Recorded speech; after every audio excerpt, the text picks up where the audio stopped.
धमाके से देश दहल गया, वो इंटरनेशनल साजिश की झलक भर बताई जा रही है। दिल्ली बम धमाके के बाद सनसनीखेज पर्दाफाश रुकने का नाम नहीं ले रहे हैं।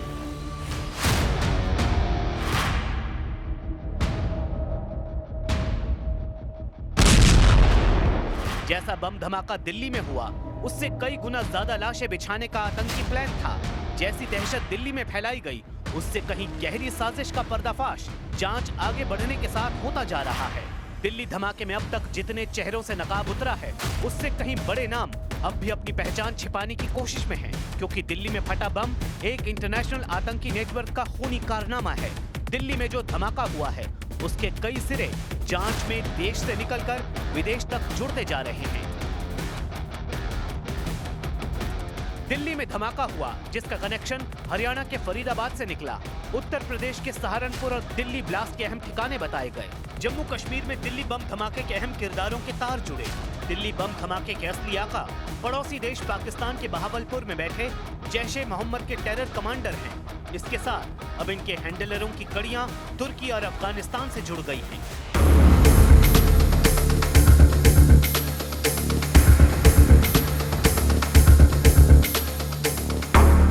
तुर्की में दिल्ली बम धमाके का रिमोट कंट्रोल था? क्या मसूद अजहर का टेरर कमांडर भारत के आतंकी ग्रुप को इस्तांबुल से ऑर्डर दे रहे थे? या फिर जैश के जहर बुझे सरगना गजवा हिंद का फितूर डॉक्टर अदील और मुजम्मिल के दिमाग में भरने के लिए तुर्की में मिले थे? जांच अभी जारी है, मगर जो बातें अब तक सामने आई हैं, उससे सुरक्षा बल की टेंशन बढ़ गई है, क्योंकि आतंकी साजिश का दायरा सिर्फ दिल्ली तक सिमटा नहीं है। अभी तुर्की के आतंकी एंगल का कच्चा चिट्ठा खोलने से पहले चलिए श्रीनगर की उस मस्जिद में, जहां बैठकर मौलवी इरफान अहमद ऑनलाइन आतंकी पाठशाला चला रहा था। ये श्रीनगर की नौगाम मस्जिद कमेटी के चेयरमैन हैं। नाम फारूक अहमद है। फारूक ने बताया कि पुलिस ने मजिस्ट्रेट के सामने मौलवी इरफान के कमरे का ताला खोला था, जहां से पुलिस को जैश-ए-मोहम्मद के वही आतंकी पोस्टर मिले जैसे नौगाम की दीवारों पर चिपकाया गया था। 18 दिन के बाद पुलिस आए, दिन को 4 बजे आया वो। मजिस्ट्रेट साथ था, वो सरदार है सब इंस्पेक्टर। उसने बोला फारूक साहब चाबी ले जाओ, तो चलो खोलो दरवाज़ा। हमने दरवाज़ा खोला, ये भी और वो भी। वहाँ से तलाशी की ठीक ठाक से बजट के, तो वहाँ से निकला जैश-ए-मोहम्मद के 3 पोस्टर है। हमें नहीं पता, सरदार ने बोला यही वो पोस्टर है जो नौगामा में चस्पान हुआ।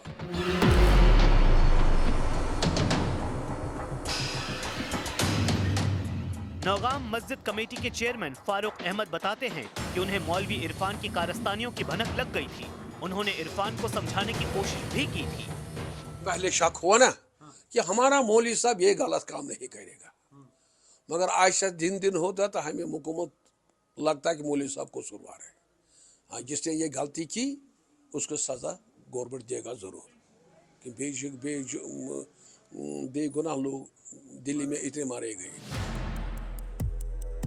पुलिस को तफ्तीश और पूछताछ में मौलवी इरफान की टेरर प्लानिंग का सीक्रेट भी पता लगा है। खुफिया सूत्रों के मुताबिक मौलवी इरफान मेडिकल स्टूडेंट का ब्रेन वॉश करने के लिए जैश-ए-मोहम्मद का टेरर टेप दिखाता था। मौलवी Irfan Ahmed voice over internet protocol calls के जरिए अफगानिस्तान और तुर्की के हैंडलर्स के संपर्क में रहता था। मौलवी इरफान ने ही फरीदाबाद के टेरर मॉड्यूल को आतंकियों को टेलीग्राम ग्रुप ज्वाइन करवाए थे।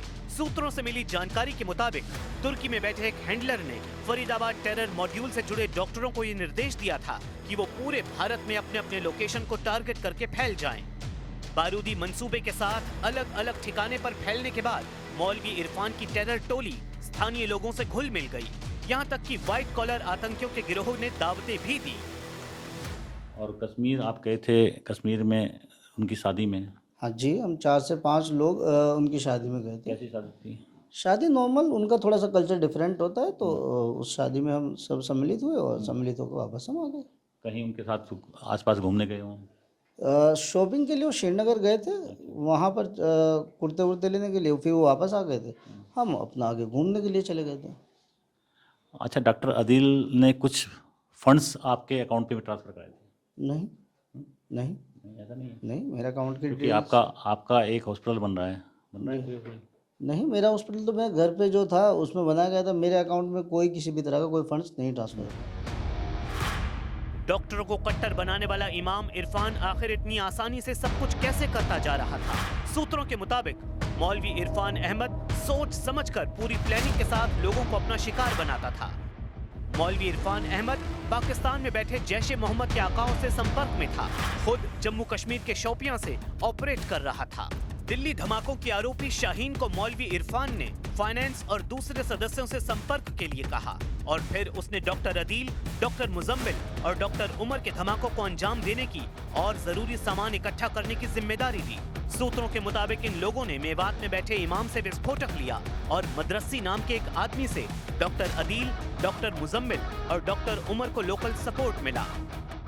और इस काम में मौलवी इरफान ने सबसे पहले डॉक्टर शाहीन की मदद ली, क्योंकि वो अल फलाह यूनिवर्सिटी में सबसे ज़्यादा सक्रिय थी। और फिर धीरे धीरे डॉक्टर आदिल, डॉक्टर उमर और डॉक्टर मुजम्मिल से जुड़कर एक नेटवर्क तैयार किया। लेकिन इतने भर से इरफान अहमद को इत्मीनान नहीं हुआ। उसने जैश के स्लीपर सेल के जहन में गजवा हिंद के जहर बुझे बूस्टर डोज देना शुरू कर दिया। सूत्रों के मुताबिक ये ग्रुप बेहद संगठित और सुनियोजित तरीके से देश भर में स्लीपर सेल फैला रहा था।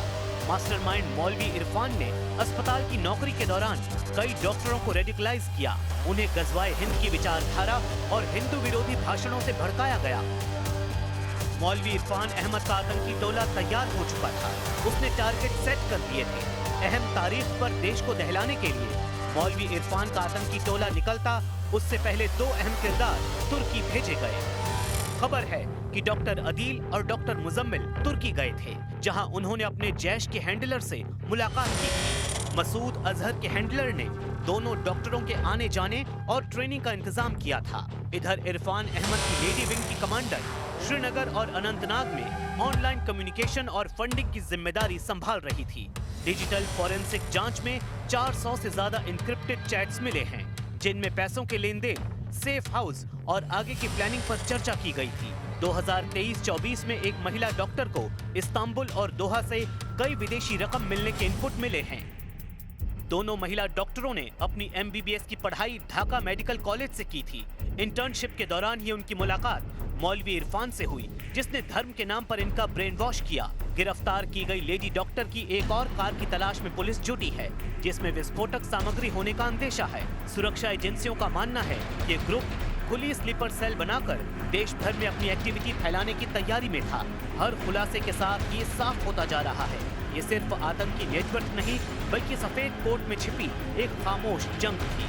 अब सवाल ये है कि तुर्की को ही आतंकियों ने क्यों चुना? जवाब तुर्की के डबल स्टैंडर्ड से समझा जा सकता है। दिल्ली और इस्लामाबाद में बम धमाके पर तुर्की का दोहरा रुख साफ दिखा है। तुर्की ने दिल्ली बम धमाके को मामूली धमाका कहा है, वहीं इस्लामाबाद में फटे बम को आतंकी हमला बताया है। तुर्की के राष्ट्रपति एर्दोआन ने अपने देश को कट्टरपंथियों की पनाहगाह बनाने में कोई कसर नहीं छोड़ी है। ये वही तुर्की है जिसने ऑपरेशन सिंदूर के वक्त पाकिस्तान को हथियार दिए थे। ये वही तुर्की है जिसे कश्मीर पर मठाधीशी करने की सनक सवार है। मायने ये है कि तुर्की के ये चमकते शहर महज छलावा है। इस चकाचौंध के पीछे गहरी आतंकी साजिश पनप रही है। ये तुर्की ही है जो पाकिस्तान का सबसे बड़ा हमदर्द बनता है। इसलिए आतंकी आका तुर्की को सेफ ग्राउंड मानने लगे हैं। हालांकि भारत के खिलाफ विदेशी धरती पर रची जा रही सभी साजिशें धुआं होती जा रही हैं। भारत में आतंकी मंसूबे के साथ बिलों में छिपे चेहरों की धरपकड़ जारी है। जैश ए मोहम्मद के साथ जमात इस्लामी के नेटवर्क पर बहुत बड़ा एक्शन शुरू हो चुका है।